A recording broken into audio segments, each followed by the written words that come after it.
My lovelies paratha, आज कैसे हैं आप लोग। आई होप आप सभी अच्छे होंगे, स्वस्थ होंगे और मेरी स्टोरी लाइन को एंजॉय कर रहे होंगे। तो जो कोई भी मेरे चैनल पे नए आ रहे हैं, प्लीज़ मेरे चैनल को लाइक शेयर सब्सक्राइब करना मत भूलिएगा। और अगर आप लोगों को मेरी स्टोरी लाइन और उसके प्लॉट्स पसंद आते हैं तो प्लीज़ मुझे कमेंट्स करके अप्रिशिएट करना भी मत भूलिएगा। तो हम my past life is so in future में नेक्स्ट आगे बढ़ते हैं, जहाँ लास्ट पार्ट में हम लोगों ने देखा था वांग जी विंग को धमकी देते हुए उसे कहता है कि विंग, मेरी कॉटन कैंडी, तुम अभी अपनी कमरे में जाओ और हाँ, जब तक मैं बाहर हूँ तब तक तुम मज़े कर लो, क्योंकि जब मैं अंदर आऊँगा तो तुम्हारे लिए सज़ा होगी और तुम्हारी सज़ा चालू होगी। विंग वांग जी के इस बात को सुनकर अंदर ही अंदर बहुत ज़्यादा डर जाता है। फिर भी वो अपने चेहरे पर डर जो बिल्कुल भी दिखने नहीं दे रहा होता है। वांग जी के जाने के बाद सभी लोग विंग को घूर घूर कर देखने लगते हैं, क्योंकि विंग ने आज से पहले कभी भी इस तरह से किसी से नज़रें नहीं चुराई होती है और ना ही उसने अपनी नज़रों को नीचा किया होता है। आज उसकी नज़रों में ना ही डर था ना ही खौफ था, क्योंकि विंग पास्ट में जब भी वांग जी के अंकल, उसकी मम्मी, उसके ब्रदर के सामने आया करता था तो वो अपनी नज़रों को हमेशा नीचे झुका करके रखता था, क्योंकि उसके दिमाग में वांग जी की मॉम उसके दिमाग में एक बात डाल कर रखी हुई थी कि विंग के मॉम डैड की वजह से ही वांग जी के डैड की डेथ हुई है। इसीलिए वो इस वजह से इस घर के सभी लोग उससे नफ़रत करते हैं, सिर्फ उन्हें और वांग जी को छोड़कर। लेकिन मौत के मुंह में जाने के बाद विंग को सारी सच्चाई अच्छे से पता चल गई थी कि कौन क्या है और किसके पीछे किस तरह का चेहरा है, कौन कितना असली है और कौन कितना नकली है। जब विंग को उस सब के नज़ारे बर्दाश्त नहीं होती है तो वो थोड़ा सा इरिटेट होकर सीढ़ियों पर चढ़ते हुए कहता है, अगर आप लोगों का घूरना हो गया हो तो क्या मुझे कोई रूम का डायरेक्शन बताने का कष्ट करेगा कि मुझे किस तरफ जाना है। उसकी बात सुनकर वांग जी की ब्रदर की आंखें, जो उसका वांग जी का यहाँ पर छोटा भाई है और छोटा भाई सिंचैन ही है, मैं यहाँ पे उसे बड़ा नहीं बना रही क्योंकि वांग जी ही ऑलरेडी बड़ा है। उसके बाद सिंचैन है और उसके बाद वो हमारा विंग है और उसके अंकल, उसके साथ में उसके स्टेप मॉम और उसके बाद एक दो और कैरेक्टर्स आएंगे जिनको मैं धीरे धीरे करके रिवील करते जाऊंगी। तो सिंचैन जैसे ही विंग के मुंह से ये वर्ड सुनता है, उसकी आंखें फट के बाहर आने वाली थी, मतलब आंखें बड़ी हो गई थी और वो सोच रहा था सच में इसे नहीं पता है कि आखिर इसे जाना कहाँ है। अब वो उसे घूरते हुए ही कहता है, तुम सच में विंग ही हो ना। विंग उन सबको अजीब नज़रों से देखते हुए अपने मन में कहता है, हे भगवान, अब ये लोग ये ना बोलने लगे कि विंग बोलता ही नहीं था। क्योंकि मेरी याददाश्त जाने का फ़ायदा एक ने तो पहले ही उठा लिया है, पता चला ये लोग भी मेरी याददाश्त जाने का फ़ायदा ना उठाने लगे। जब सिंचैन देखता है कि विंग कुछ नहीं कह रहा है तो वो एक बार फिर से कहता है, क्या हुआ, मेरी बात का जवाब क्यों नहीं दे रहे हो। हाँ, विंग और भी ज़्यादा इरिटेट होते हुए कहता है, हाँ, याददाश्त मेरी गई है, लेकिन लगता है उसका असर ना तुम सब लोगों पे हुआ है जो ऐसे सवाल कर रहे हो। हाँ, वैसे छोड़ो ये सब, मुझे बस ये बता दो कि तुम्हारे भाई का रूम कहाँ है, मैं थक गया हूँ और मुझे आराम करना है। तभी चांगली, जो उसकी स्टेप मॉम थी, थोड़े से गुस्से में विंग से कहती है, तुम्हें वांग जी के रूम में क्यों जाना है। हाँ, विंग अपने चारों तरफ देखते हुए कहता है, मेरे हिसाब से अभी ना रात हो रही है और जहाँ तक मैं जानता हूँ तो लोग रात में सोते हैं और मैं भी वही करने जा रहा हूँ। लेकिन आपको बता दूँ, लेकिन आपकी बातों से तो ऐसा लग रहा है कि यहाँ पे रात में कुछ और ही करते हैं लोग। हाँ, विंग की बातें सुनकर सिंचैन और जो उसका वांग जी का जो सेक्रेटरी था अलय, वो धीरे से एक दूसरे के कान में कानाफूसी करते हुए कहता है, मुझे नहीं पता था याददाश्त जाने के बाद लोग इतने डेयरिंग हो जाते हैं। विंग किसी के सामने आने से डरता था और आज देखो जवाब पे जवाब दिए जा रहा है, एकदम चौके छक्के की बारिश किए जा रहा है ना। तो अलय विंग की ओर देखते हुए, जो कि वो सिंचैन से कह रहा होता है, तुम्हें पता है मुझे ना ये वाला विंग काफ़ी पसंद आ रहा है, मज़ेदार है, कम से कम अब ये बोलना तो जानता है। हाँ, पहले वाला गूंगा था और अभी चौके छक्के दे रहा है सबको, मज़ा ही आ गया मुझे सुन के। तो तभी सिंचैन वापस से कहता है विंग से, तुम्हारी बात सुनकर तो अच्छा ही लग रहा है, पर क्या ही कह सकते हैं तुमको हम। फिर वो धीरे से अलय से कहता है, मैं तो इसका फ़ैन बन गया। हाय हाय, कैसी बातें कर रहा है ये। अब लग रहा है ना ये, हाँ, मेरे भाई का हस्बैंड, बिल्कुल उसकी तरह आंखों में देखकर बात करने वाला, एकदम एटीट्यूड से भरा हुआ, सेम टू सेम। ये दोनों आपस में बात कर ही रहे होते हैं, तभी उन सबका ध्यान चंगली पर जाता है, जो गुस्से में फ्लावर पॉट को उठा करके नीचे फेंक दी हुई थी। लेकिन विंग को उसकी इस हरकत से कोई फ़र्क ही नहीं पड़ा और वो अपनी बात को आगे कंटिन्यू करते हुए कहता है, सॉरी छोटी सासू माँ, मुझसे ना रात में सोने के अलावा कुछ और काम नहीं होगा, इसलिए आपको जो भी करना है ना वो आप खुद ही कर लीजिए, मुझसे तो नहीं होगा। और फिर वो सीचन से कहता है उसको तरफ देखते हुए, बेबी ब्रो, क्या तुम अब मुझे बताओगे कि मुझे किस तरफ जाना है? हाँ। सीचन विंग की बात सुनकर के शौक में जा चुका था। तो वहीं मिस्टर अलय अपने मरने के सीन से वापस आते हुए कहता है विंग से, लेफ्ट से तीसरा कमरा वांगजी सर का है। विंग अलय की बात सुन करके ओके बोलकर वहाँ से चला जाता है। विंग ऊपर जाकर सीधा वांगजी के रूम में चला जाता है। वांगजी का ये बिला जितना खूबसूरत था, उससे कई गुना ज़्यादा उसका बेडरूम खूबसूरत और एलिगेंस था। उसके रूम में एक आलीशान बेड था। बेड की साइड वाले दीवार पर विंग ऊपर हिप पिक लगी हुई थी। उसका पूरा रूम ब्लैक एंड वाइट में था। वहाँ पे अंधेरे के सिवा और कुछ दिख नहीं रहा था विंग को। विंग जैसे ही रूम में जाता है, रूम की लाइट को ऑन करता है और जैसे ही वो लाइट ऑन करता है, सबसे पहले उसकी नज़र एक पिक पर जाकर टिकती है, क्योंकि वो पिक्चर विंग की ही थी। लेकिन उस पिक्चर में कोई और भी था। क्लियर तो नहीं दिख रहा था विंग को, लेकिन उसकी झलक ज़रूर थी उसमें। विंग उस फोटो के सामने जाकर उसे छूते हुए कहता है, चाहे कोई खुद को कितना भी छुपाने की कोशिश कर ले, लेकिन उसका अश्क कहीं ना कहीं हमें ज़रूर दिखता है। और तुम चाहे इस दुनिया के किसी भी कोने में क्यों ना छुपे हो, मैं तुम्हें कहीं ना कहीं से ढूंढ निकालूंगा। इस घर में आने के साथ ही मेरे बदले की शुरुआत हो गई थी। आज के बाद एक एक करके मैं तुम सबको अपनी औकात ज़रूर दिखाऊंगा। एक एक करके तुम लोगों ने विंग की मासूमियत देखी है, उसका प्यार देखा है, लेकिन अब तुम सब मेरी नफ़रत देखोगे और इसकी शुरुआत मैं कल से ही करूँगा। और मेरा सबसे पहला शिकार कोई और नहीं, वो इंसान होगा जो इस वक्त तुम्हें मेरे बारे में हर चीज़ की जानकारी दे रहा होगा। वहीं दूसरी तरफ एक शख्स पागलों की तरह अपने सारे सामान को रूम में इधर से उधर उठा उठा करके फेंक रहा होता है और चिल्लाते हुए कहता है, नहीं नहीं नहीं नहीं नहीं नहीं नहीं नहीं नहीं, लान वांगजी तुम मेरी जगह उसे कैसे दे सकते हो, कैसे दे सकते हो? तुम्हें पाने के लिए मैंने क्या कुछ नहीं किया है, क्या क्या नहीं किया है। तुमने जो जो कहा है वो सब कुछ मैंने किया है, लेकिन तुम उस 2 कौड़े के लड़के के लिए मुझे कैसे भुला सकते हो? तुमने मुझे भुला दिया, तुम ऐसा कैसे कर सकते हो? तुम्हारी हिम्मत कैसे हुई मेरी जगह किसी और को देने की और किसी किसी और का नाम लेने की? हाँ, तुम मेरी सांसों में हो, तुम्हारी सांसें भी मेरी हैं, तुम्हारी धड़कन भी मेरी है। हाँ, उसे उसे सुनने का हक भी मेरा ही होना चाहिए ना।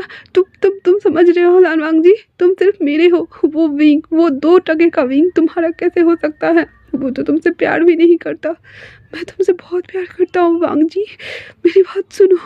क्यों नहीं सुनते हो तुम? क्यों नहीं समझ में आता मेरा दर्द, मेरा प्यार, मेरा ये पागलपन क्यों नहीं दिखता तुम्हें? लानवांग जी, उस लड़के ने बहुत बड़ी गलती कर दी है। तुम्हारे करीब जा कर के मैं उस लड़कों को ऐसे मौत दूंगा कि वो उसकी रूह तक कांप उठेगी। वहीं दूसरी तरफ वांग जी वहाँ से निकलकर सीधे अपने स्टडी रूम में चला जाता है। उसके रूम के अंदर की सारी चीज़ें ब्लैक कलर की ही होती हैं, लेकिन फिर भी उस रूम की खूबसूरती में कोई कमी नहीं आई होती है। भले ही पूरा रूम ब्लैक कलर में था, पर बहुत बहुत ज़्यादा ही खूबसूरत था। वांग जी अपने रूम में जाकर एक बुक शेल्फ में रखे हुए एक बुक को अपने हाथों से उठाता है, जिसके बाद जस्ट सामने एक दरवाज़ा खुल के आता है, जो कुछ वक्त पहले देखने में बिल्कुल एक वॉल की तरह लग रहा होता है। अब वही एक डोर आ गया हुआ था, सीक्रेट डोर। वांग जी उस सीक्रेट डोर को पार कर सीधा अंदर चला जाता है, जहाँ पर विंग की छोटे से लेकर के बड़े होने तक की सभी पेंटिंग्स थी, पिक्चर्स थी और कुछ फ्रेम्स लगे हुए थे, जो खुद वांग जी ने अपने हाथों से बनाई हुई थी। वहाँ के पूरे दीवार में सिर्फ विंग और विंग की ही पेंटिंग लगी हुई थी और वो रूम भी दिखने में बहुत ज़्यादा खूबसूरत लग रहा होता है। फिर वांग जी वहाँ से कुछ दूर जाकर एक ड्रॉअर में से एक छोटा सा बॉक्स निकालता है जो दिखने में बहुत ही ज़्यादा खूबसूरत होती है। वांग जी उस बॉक्स को ओपन करके उसमें से एक लॉकेट निकालता है जिसमें हाफ हार्ट दिल बना हुआ था और हाफ हार्ट शेप का डायमंड भी लगा हुआ था। वांग जी उसे देखते हुए कहता है, इसे मैं उस दिन अपने गले में पहनूंगा जिस दिन तुम मुझे और मेरे प्यार को एक्सेप्ट करोगे, वो भी अपनी मर्जी से विंग। और वो दिन बहुत जल्द आने वाला है क्योंकि मैं अब तुमको खुद से दूर जाने का एक भी मौका नहीं दूंगा। और अगर तुम मुझे छोड़कर जाने के बारे में सोचा भी ना तो मैं तुम्हारी सोच को ही ख़त्म कर दूंगा। जो रास्ते तुम ही मुझसे दूर करते होंगे ना उसकी सारी दिशाएं ही बदल दूंगा। तुम इस पूरी दुनिया में, इस पूरी कायनात में कहीं पे भी क्यों ना चले जाओ, मैं तुम्हें ढूंढ निकालूंगा। तुम सिर्फ और सिर्फ मेरे हो, मेरे द लानवांग जी के। तुम्हारी जिस्म, तुम्हारी रूह, तुम्हारी हर एक चीज़ पर सिर्फ और सिर्फ मेरा हक है, द लानवांग जी का, ओनली फॉर द लानवांग जी का। तुम अब मेरी दुनिया में आ चुके हो और मेरी दुनिया से बाहर जाने का रास्ता नहीं है ना? जीते जी तो बिल्कुल भी नहीं है, मरने के बाद उसका पता नहीं विंग। उनकी इन सब बातों में से एक सनक, एक पागलपन, एक जुनून जो कि नज़र आ रहा होता है, जो किसी को भी किसी भी हद तक बर्बाद कर सकता था। फिर भी उसकी आंखों में एक अजीब सा दर्द दिखाई दे रहा था। फिर वो उस लॉकेट को उस बॉक्स में से वापस रखकर वहाँ से एक पिक निकालता है। उस पिक्चर में जिसमें एक छोटा सा बच्चा होता है जिसने अपने बालों में बटरफ्लाई का क्लिप लगाया हुआ होता है और वो बटरफ्लाई भी दो भागों में बटी हुई होती है। उस पिक को देखते हुए वांग जी कहता है, कॉटन कैंडी, जब मैंने तुम्हें पहली बार देखा था तो सबसे पहले मैंने तुम्हारे बालों में लगे इस क्लिप को ही देखा था जो कि मुझे तुम्हारी तरफ इतनी ज़्यादा अट्रैक्ट कर रहा था ना। मैं भले ही उस टाइम बच्चा था पर मेरा दिल वो तो तुम्हारी तरफ से तब से खींचे चला जा रहा था। पता है ना कॉटन कैंडी, जब तुम मुझसे दोस्ती करने आए थे तो मैंने कहा था ना कि मैं किसी को भी अपना दोस्त नहीं बनाता हूँ, मुझे दोस्त बनाना पसंद नहीं है और जो मेरे अपने बनते हैं ना उन्हें मैं हमेशा हमेशा के लिए अपने पास कैद करके रख लेता हूँ क्योंकि मुझे बिल्कुल भी बर्दाश्त नहीं कि कोई भी मेरी चीज़ पर अपनी नज़र भी डाले। फिर भी तुमने मुझसे दोस्ती की, तब से लेकर मैंने तुम्हें किसी और को अपना दोस्त बनाने ही नहीं दिया। फिर भी तुम ये बात मान गए, तब से तुम मेरा सुकून, मेरा जुनून, मेरा पागलपन बन गए हो। ये सब कहते हुए वांग जी जहाँ उसके चेहरे पर कुछ देर पहले जुनून दिख रहा होता है लेकिन अब वही उसके चेहरे पर गुस्से वाले भाव आ जाते हैं और वो थोड़े गुस्से से कहता है, लेकिन अब बहुत हुआ, बस बहुत हो गया। मुझे मेरी पहले वाली कॉटन कैंडी वापस चाहिए जिसकी आंखों में मेरे लिए सिर्फ प्यार होता था, जिसकी सुबह मुझसे शुरू होती थी और शाम भी मुझ पे ख़त्म, जिसकी दुनिया में सिर्फ मैं था। मैं अब तुम्हें किसी भी कीमत पर पाकर ही रहूँगा और हमेशा हमेशा के लिए तुम्हें अपने पास कैद कर लूँगा। फिर कभी नहीं जाने दूँगा तुम्हें यहाँ से। इसके लिए चाहे तुम मुझे हॉट ही क्यों ना करना पड़े, तुम्हारे लिए मैं सब कुछ बर्बाद कर सकता हूँ, सब कुछ। तुम सिर्फ मेरे कॉटन कैंडी हो, सिर्फ और सिर्फ मेरे। बहुत जल्द तुम मेरे पास होगे, वांग जी के पास, उसकी बाहों में। हाँ। थोड़ी देर बाद विंग जो कि सोने की कोशिश कर रहा होता है कि तभी उसको लगता है कि उसके रूम का गेट कोई ओपन कर रहा है, तो वो अपनी आंखें बंद करके सोने की एक्टिंग करने लगता है। तभी रूम में वांग जी आता है और एक नज़र बेड की तरफ देखकर वॉशरूम में चला जाता है। विंग अपनी हल्की आंखें खोलकर ये सब देख ही रहा होता है, तब वो देखता है कि वांग जी बाथरूम चला गया है, तो वो चैन की सांस लेता और कहता है, थैंक गॉड प्रभु जो इन जैसे दानव से बचा लिया, नहीं तो पता नहीं इसको अब कौन से दौरे पड़ जाते और ये कब मुझे खाने के लिए यहाँ आ जाता राक्षस कहीं का। हाँ। विंग इतना कहकर जैसे ही ब्लैंकेट को उठाता है तो उसमें से वांग जी की फॉर्चून की खुशबू आ रही होती है, परफ्यूम की स्मेल आ रही होती है। विंग इस स्मेल से इरिटेट होकर बेड से उठ जाता है और बिना ब्लैंकेट के सोने की कोशिश करता है, क्योंकि वो अब वांग जी आने से पहले ही सोना चाहता था, क्योंकि ना जाने जब वो लौट के आएगा वॉशरूम से तो पता नहीं क्या ही वो कर बैठेगा। विंग को वांग जी के बेड पर सोने में बहुत ही अजीब फील हो रहा था, क्योंकि उसे लग रहा होता है कि कहीं कहीं उसके सोने के बाद वांग जी उसके साथ कुछ ऐसा वैसा ना कर दे। विंग जब सुनता है कि पानी की आवाज़ आना बंद हो गया है तो वह जल्दी उस ब्लैंकेट को ओढ़कर सोने की कोशिश करने लगता है कि तभी वांग जी बाथरूम से बाहर आता है। वह इस वक्त टॉवल में ही होता है। वो शीशे के सामने जाकर अपने बाल सही करने लगता है कि तभी उसकी नज़र बेड पे पड़ती है तो देखता है कि विंग अपना सर ब्लैंकेट से निकालकर अपनी एक आंख बंद करके उसको ही देख रहा होता है। लेकिन जब वांग जी उसकी तरफ देखता है तो वो जल्दी से खुद को ब्लैंकेट से अच्छी तरह से कवर कर लेता है ताकि वांग जी की नज़रों से बच सके। उसकी इस हरकत को देखकर वांग जी अपने हाथ में पकड़े टॉवल को एक तरफ फेंक देता है और विंग की तरफ चल देता है। फिर बेड के पास पहुंचकर विंग के फेस पर से ब्लैंकेट को हटा देता है और उसे अपनी इंटेंस निगाहों से देखने लगता है। लेकिन विंग डर से ज़बरदस्ती अपनी आंखों को बंद करके रखा हुआ था ताकि वांग जी को शक न हो, पर उसे वांग जी की खुशबू साफ साफ महसूस हो रही थी। वहाँ पर उसकी प्रेजेंस को वो फील कर पा रहा था। वांग जी विंग के खूबसूरत चेहरे को ध्यान से देख रहा होता है और उसकी ये बात समझने में देर नहीं लगती कि विंग बस सोने का नाटक कर रहा है। विंग की नौटंकी देखकर वांग जी के चेहरे पर एक ईविल स्माइल आ गई होती है और वह वांग जी के चेहरे के करीब और वांग जी विंग के चेहरे के करीब बढ़ने लगता है। उसके और विंग के बीच बस कुछ इंचों का फासला होता है। विंग अपने चेहरे पर वांग जी की सांसों को अच्छे से फील कर पा रहा होता है। वांग जी के बाल से पानी टप टप करके विंग के फेस पर गिर रहे होते हैं, जिससे कि विंग अपनी आंखें खोल देता है और वो वांग जी को अपनी बड़ी बड़ी आंखों से देखने लगता है। उसे सच में बहुत ज़्यादा अनकंफर्टेबल फील हो रहा था। वांग जी विंग के चेहरे के और करीब आ जाता है। एक ही झटके में विंग के लिप को खुद के लिप से ब्लॉक कर देता है। उसके ऐसा करते ही विंग बेड पर अपने हाथ पाँव को चलाना शुरू कर देता है। वांग जी उसे और भी फोर्सफुली तरीके से किस करना स्टार्ट कर चुका था, जहाँ उसके लिप्स को फाइट कर रहा था एंड देन खींच रहा था और वो उसके टंग को उसके माउथ को ओपन करना चाहता था और उसके टंग को सक करना चाहता था, जो कि विंग ऐसे अपनी हाथ पैर को मार रहा था और वो मुंह ओपन ही नहीं कर रहा था। उसे थोड़ी बहुत प्रॉब्लम भी हो रही थी, बट फिर भी वो अपने आप को वांग जी के कीद से आज़ाद कराने के लिए अपने हाथों और पैरों को वो छटपटा रहा होता है। वांग जी उसे अभी भी और भी ज़्यादा फोर्सफुली किस करने में लगा हुआ था और वह विंग के ऊपर से ब्लैंकेट को भी हटा देता है और उसके हाथ को बेड पर अपने हाथों से पिन कर देता है, जिससे विंग को थोड़ा सा दर्द होने लगता है और वो हिल भी नहीं पा रहा होता है। इस वक्त वांग जी विंग के ऊपर एक ही पल में आ गया होता है और वह किस करने में इतना मशगूल हो गया था कि उसे विंग की मर्जी या ना मर्जी से कोई फ़र्क ही नहीं पड़ रहा था। विंग वांग जी का भार अपने ऊपर बिल्कुल भी सहन नहीं कर पा रहा था, क्योंकि वांग जी एक हैवी वेटेड इंसान था और विंग पतला दुबला क्यूट नॉर्मल सा बंदा था। वांग जी 7-8 मिनट बाद ही विंग को छोड़ता है। उसके छोड़ते ही विंग वांग जी को अपने ऊपर से धक्का दे देता है और वह ज़ोर ज़ोर से सांस लेने लगता है। अगर वांग जी उसको फ्री नहीं करता तो मानो उसकी सांसें ही उखड़ जाती।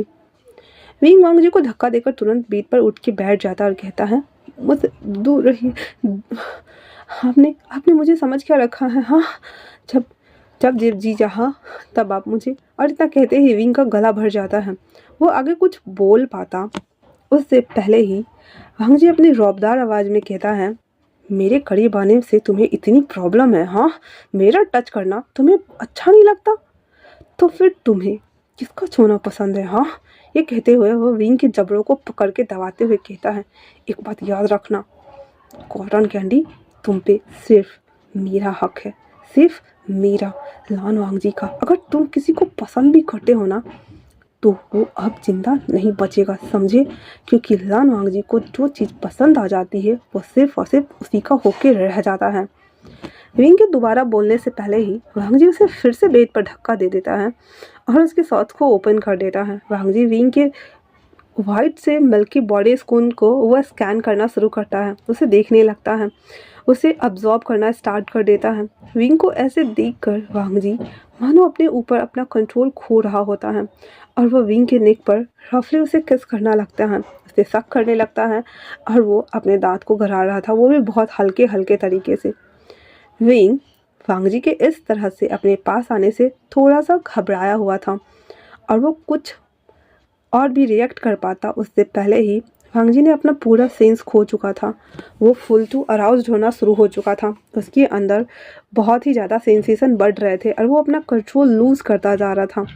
विंग जो कि खुद को बार बार छुड़ाने की कोशिश कर रहा था अपने इस साइको हस्बैंड से, साइको सैया से, जिससे वो बार बार हिल रहा होता है, जिस कारण वांग जी को बहुत ही ज़्यादा गुस्सा आता है विंग के ऊपर और वो विंग के हाथों को कस कर पकड़ करके उसे ऊपर से प्रेस कर देता है, उसके दोनों हाथों को नॉट टॉक कर देता है एंड देन उसके नेक पर बाइट करना स्टार्ट कर देता है। वांग जी के इस बर्ताव से विंग को वांग जी की ज़बरदस्ती याद आने लगती है और वो डर से कांपने लगता है।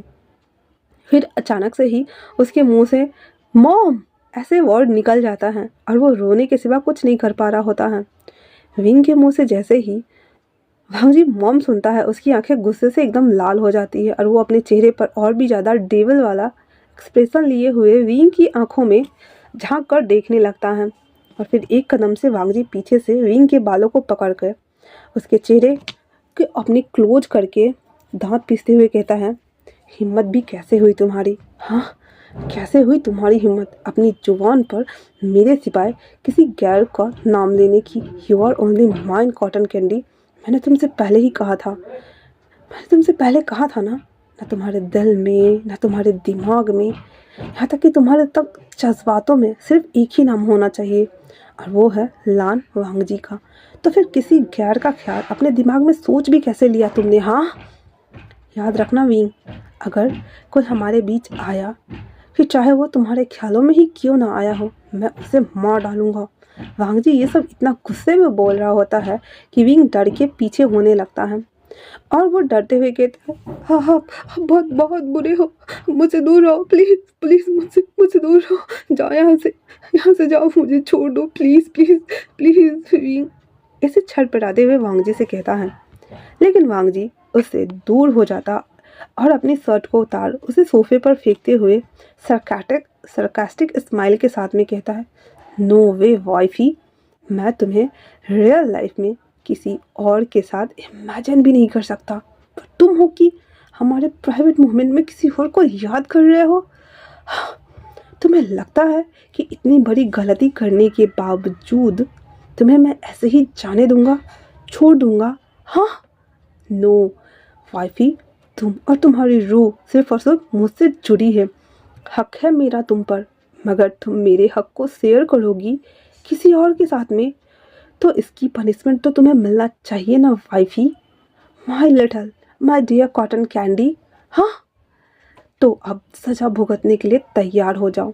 तो आज के लिए इतना ही। कैसा लगा आप लोगों को ये पार्ट मुझे कमेंट्स करके ज़रूर बताइएगा। तब तक के लिए थैंक्स फॉर वॉचिंग।